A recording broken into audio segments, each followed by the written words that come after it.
Lecture du jour, bonjour. Et ce matin, c'était encore dans les psaumes, six psaumes, j'ai du mal à dire six psaumes à chaque fois, 6 psaumes à lire ce matin, avec plusieurs psaumes prophétiques, dont le premier 89 et le dernier, qui parlent de la venue du roi qui régnera pour toujours sur le trône de David, et Dieu qui promet à David de faire une lignée royale qui durera pour toujours.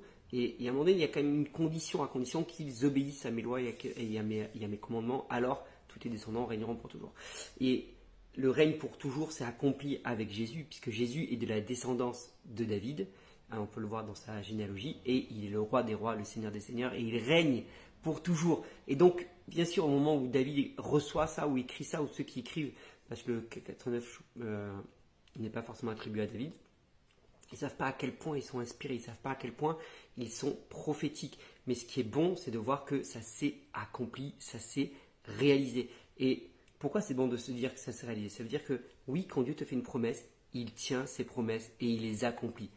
Parfois, c'est le délai qu'on ne maîtrise pas. Au moment où le psalmiste écrit ça, il ne sait pas à quel point ça va s'accomplir, dans quel délai cela va s'accomplir. Et c'est toujours ça aussi qu'il faut savoir prendre en compte quand on reçoit une promesse, qu'il y a un certain délai à prendre en compte et on ne sait pas l'accomplissement. Moi-même, j'ai reçu des promesses qui parfois sont accomplies assez rapidement et d'autres qui ont mis parfois plusieurs dizaines d'années avant de se réaliser.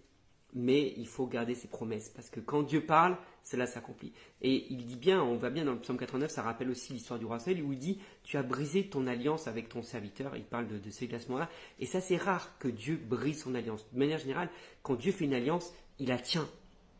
Et on peut le voir avec le peuple d'Israël.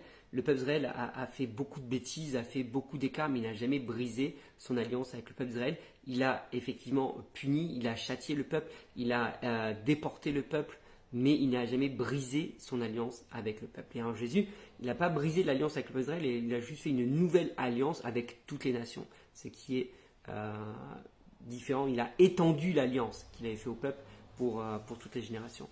Donc c'est très intéressant tous ces psaumes, et on a entre ces deux psaumes prophétiques, on a pas mal de psaumes de louange, de reconnaissance, d'adoration, qui nous rappellent que Dieu est Dieu, qu'il est le roi des rois, le seigneur des seigneurs, qu'il est le victorieux, qu'il mérite toute la louange, qu'il mérite toute l'adoration.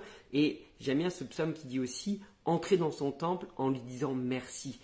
Et ça, c'est une bonne question. Comment, dans quelle attitude tu viens dans le temple du Seigneur, dans la maison du Seigneur? Et aussi, sachant que nous sommes le temple du Saint-Esprit, c'est-à-dire que nous devrions être remplis en permanence de louanges et d'adoration envers notre roi et envers notre Seigneur, parce qu'il est digne et parce qu'il le mérite.